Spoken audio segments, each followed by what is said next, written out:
নমস্কাৰ মই আছো বৰ্তমান এনেকুৱা এখন ঠাইত যিখন ঠাইত নিতৌ আগমন ঘটে শ শ লোকৰ কিন্তু এয়া কোনো বজাৰ নহয় অথবা কোনো মেলা নহয় কোনো বনভোজস্থলী তথাপিও আগমন ঘটে শ শ লোকৰ তেন্তে কি এয়া হৈছে এখন ভিতৰুৱা সাধাৰণ জনজাতীয় গাঁও সাধাৰণ যদিও এই গাঁওখন কিন্তু বিশেষতকৈও বিশেষ আপুনি আচৰিত হ'ব এওঁলোকৰ অতিথি আদৰাৰ অভিনৱ কৌশল দেখি এওঁলোকৰ পৰিষ্কাৰ পৰিচ্ছন্নতা দেখি তথা এওঁলোকৰ যি ডিচিপ্লিন সেই ডিচিপ্লিন দেখি মই নিশ্চিত যে আপোনালোকে এই ভিডিঅ'টোত তেওঁলোকৰ যি কৌশল তেওঁলোকৰ যি আদৰ্শ এই আদৰ্শ দেখি আপুনি আপ্লুত হ'ব ভিডিঅ'টোৰ শেষলৈ থাকক কিন্তু প্ৰথমতেই দেখুৱাই লৈছোঁ এখন বাহনী এই বাহনীখন আপোনালোকে চাওকচোন এবাৰ ইমান সুন্দৰ পৰিষ্কাৰ এই বাহনীখন কিন্তু কোনো ৰাজহুৱা বাহনী নহয় দেই এইখন হৈছে এই গাঁৱৰে এঘৰ মানুহৰ এখন ব্যক্তিগত বাহনী আমাৰ বাহনীবোৰ যিবোৰ আমাৰ গাঁৱত থাকে আমাৰ ঘৰত থাকে এনেকুৱা পৰিষ্কাৰ হয়নে বাৰু চাওকচোন এবাৰ আৰু এই ওখ ওখ বাঁহ গছবোৰৰ তলতে গছৰ মূৰাবোৰো ইমান সুন্দৰকৈ সজাই ৰাখিছে চাওকচোন এবাৰ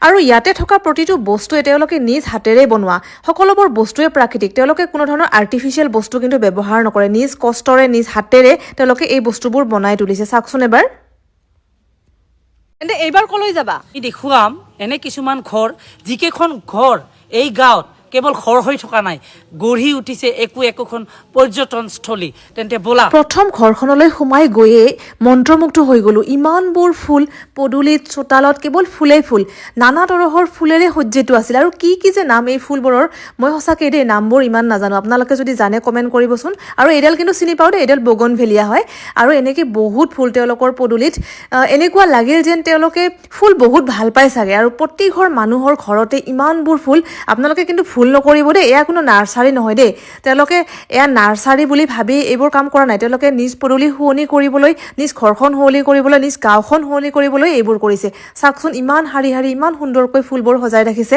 আৰু এইবোৰ ফল ফুল সকলোবোৰ আছে আৰু অন্য এখন ঘৰলৈ গ'লো এওঁলোকৰ ঘৰতো সোমায়েই ইমানবোৰ ফুল দেখিলোঁ চাওকচোন ঘৰখন তেনেই সাধাৰণ কিন্তু সাধাৰণ হ'লেও যেন আমাৰ অট্টালিকাবোৰতকৈও এই ঘৰখন বহু বেছি ধুনীয়া আৰু এনেকুৱা শুৱনি ঘৰ এই গাঁওখনত বহুত আছে ভিডিঅ'টোৰ শেষলৈকে থাকক সকলোবোৰ দেখুৱাই আছোঁ আপোনালোকক সঁচাকৈয়ে দেই এই গাঁওখনৰ প্ৰতিটো বস্তুৱে যেন বিশেষ পিছে এইবাৰ কি দেখুৱাবা এইবাৰ দেখুৱাম এখন গাৰ্ডেন ৰবা এইখন গাৰ্ডেন নহয় সাধাৰণ এখন ঘৰহে আৰু এই ঘৰখন তেওঁলোকে গাৰ্ডেনতকৈ কোনো গুণেই কম নহয় এনে ধৰণৰ কৰি সজাইছে তেন্তে বলা তেন্তে স্বাগতম জনাইছোঁ আপোনাক অন্য এখন ঘৰলৈ আৰু এইখন ঘৰত সোমাই গৈয়ে কি ধুনীয়াকৈ যে তেওঁলোকে স্বাগতম কৰিছে আৰু ইফালে চাওকচোন এটা চেলফি পইণ্ট এখন ঘৰত এটা চেলফি পইণ্ট বনাই ৰাখিছে আৰু এনেকৈ গৈ এইফালে পালোঁ এখন অভাৰব্ৰিজ তাকো বাঁহৰ সম্পূৰ্ণ বাঁহেৰে নিৰ্মিত এখন অভাৰব্ৰিজ চাওকচোন গৈয়ে থাকিলোঁ আৰু এই ঘৰখনৰ মালিক অৰ্থাৎ এই ঘৰখনৰ খুৰাজনে হেনো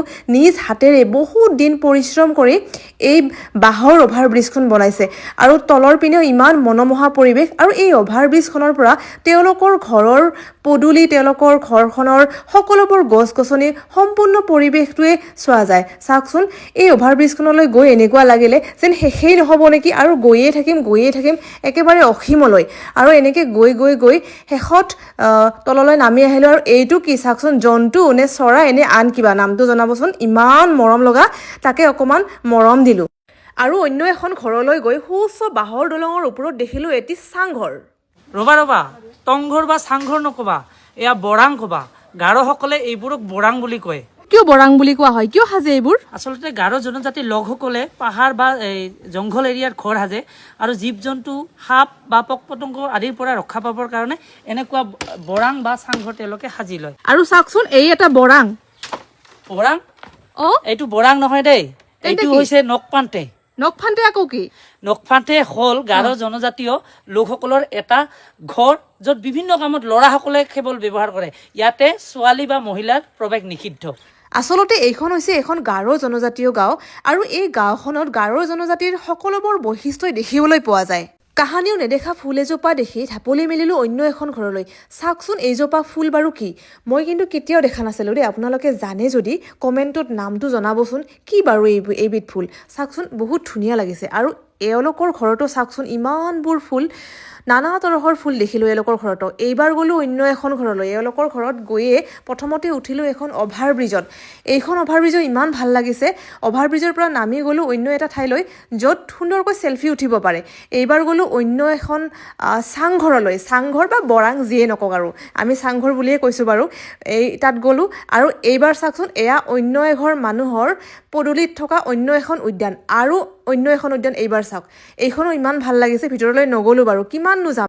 আৰু এনেকুৱা পাৰ্কৰ উপৰিও এই গাঁওখনৰ বিশেষত্ব কি জানেনে? সেয়া হৈছে এওঁলোকৰ চাফ চিকুণতা। এওঁলোকে ইমানেই চাফ চিকুণ যে এওঁলোকৰ চাফ চিকুণতা দেখি অসম চৰকাৰে এওঁলোকক পুৰস্কাৰ দিবলৈ বাধ্য হৈছিল, আৰু তেতিয়াৰে পৰা সেই ধাৰা তেওঁলোকে কিন্তু এতিয়াও অক্ষুণ্ণ ৰাখিছে। ৰাস্তাৰ কাষৰ পানী যোৱা নলাবোৰ চাওকচোন ইমান পৰিষ্কাৰ, গছৰ পাত পেকেট একোৱেই পৰি থকা নাই। থাকিবনো কিয়? গাঁৱৰ মহিলাসকলে ইমান সুন্দৰকৈ গোটেই গাঁওখন চাফ কৰিছে চাওকচোন। গছৰ তলিবোৰো ইমান সুন্দৰকৈ চাফ কৰিছে, আৰু গাঁৱৰ ল'ৰাবোৰো কম নহয় দেই, তেওঁলোকেও কিবা নহয় কিবা কামত লাগি আছেই আৰু গাঁওখনৰ উন্নতিৰ বাবে। আৰু এনেকৈয়ে ইমান সুন্দৰকৈ তেওঁলোকে গাঁওখন সজাই ৰাখিছে। অভিভূত হৈ পৰিলোঁ দেই তেওঁলোকৰ এই কৰ্ম দেখি। সঁচাকৈ এই গাঁওখনৰ পৰা কিন্তু আমি বহুত শিকিবলগীয়া আছে। আৰু মোৰ লগত আছে এই গাঁওখনৰে এজন যুৱক। আপোনালোকে যে গাঁওখন ইমান সুন্দৰকৈ পৰিষ্কাৰ কৰি ৰাখিছে, কেনেকৈ আপোনালোকৰ মনলৈ আহিল? আমি গাঁৱৰ মানুহবিলাক মানে আগৰ পৰাই তেনেকুৱা চাফ চিকুণটো ভাল পাওঁ। হয়, আৰু কেতিয়া চাফা কৰে? আমাৰ ৰাইজে মিলি সপ্তাহত একবাৰ কৰি চাফা কৰোঁ, শনিবাৰে। আৰু এইখনেই হৈছে গোৱালপাৰা জিলাত থকা এখন গাৰো জনজাতীয় গাঁও, যিখন গাঁৱৰ নাম হৈছে ৰাংচাপাৰা। 2017 চনতে অসম চৰকাৰে এই গাঁওখনক অসমৰ ভিতৰতে আটাইতকৈ পৰিষ্কাৰ গাঁও হিচাপে স্বীকৃতি দিছিল আৰু লগতে পুৰস্কৃত কৰিছিল। আৰু এইবোৰ হৈছে বিভিন্ন দল, সংগঠন তথা চৰকাৰে এই গাঁওখনলৈ আগবঢ়োৱা সন্মান ও মানপত্ৰ। আৰু এইবাৰ দেখুৱালোঁ গাঁওখনৰ এক সামগ্ৰিক পৰিৱেশ। কেৱল ঘৰ পদূলিয়েই নহয়, ৰাস্তাবোৰো যে ইমান ধুনীয়া, নলাবোৰো সঁচাকৈ শুৱনি। আপোনালোকে যদি এই গাঁওখনলৈ আহে মন্ত্ৰমুগ্ধ হৈ যাব আপুনি। আৰু এয়া চাওকচোন গাঁওখনৰ মাজভাগ, তেওঁলোকে অতিথিক আদৰাৰ বাবে কি যে এক সুন্দৰ পৰিৱেশৰ ৰচনা কৰিছে গাঁওখনত, সঁচাকৈয়ে অভিভূত হ'লোঁ। ভাল ঠাই আপোনালোকে বহুত দেখিছে, কিন্তু এই সাধাৰণ গাঁওখন কিয় বিশেষ হৈ গ'ল? আৰু ইয়াৰ অন্তৰালত লুকাই আছে তেওঁলোকৰ মানসিকতা, তেওঁলোকৰ চিন্তাধাৰা আৰু তেওঁলোকৰ পৰিশ্ৰম। বিদেশৰ এনে বহু ঠাই দেখি আমি আপ্লুত হওঁ, কিন্তু আমাৰ মাজতে এনেকুৱা কিছুমান ঠাই আছে যিবোৰ ঠাইৰ পৰা কিন্তু আমি বহু কথাই শিকিব পাৰোঁ। আৰু যদিহে আপোনালোকৰ এই গাঁওখন ভাল লাগিছে, তেন্তে এই ভিডিঅ'টো আগলৈ শ্বেয়াৰ কৰিব, লাইক কৰিব আৰু এটা কমেণ্ট নিশ্চয় কৰিব। আৰু এই ফুলবোৰ দেখি কবিতা এফাঁকিয়ে লিখিলোঁ। অ' ফুল, তোমাৰ বাবেই আমাৰ ইমান হেঁপাহ, আহিলোঁ এবাৰ হাত বোলাবলৈ, তই যে ইমান আলফুলীয়া। মানুহে ইচ্ছা কৰিলে কি কৰিব নোৱাৰে। এওঁলোকৰ ভগা পজাৰ পদূলিবোৰ যেন বহু গগনচুম্বী অট্টালিকাতকৈও শ্ৰেষ্ঠ। আহক আমি সকলোৱে এওঁলোকৰ আদৰ্শৰ দ্বাৰা অনুপ্ৰাণিত হৈ এখন স্বচ্ছ ভাৰত গঢ়ি তোলোঁ। এনে লাগিছে যেন আনন্দৰাম ঢেকীয়াল ফুকনে ঠিকেই কৈছিল, এদিন অসম হাবিগুচি ফুলবাৰী হ'ব।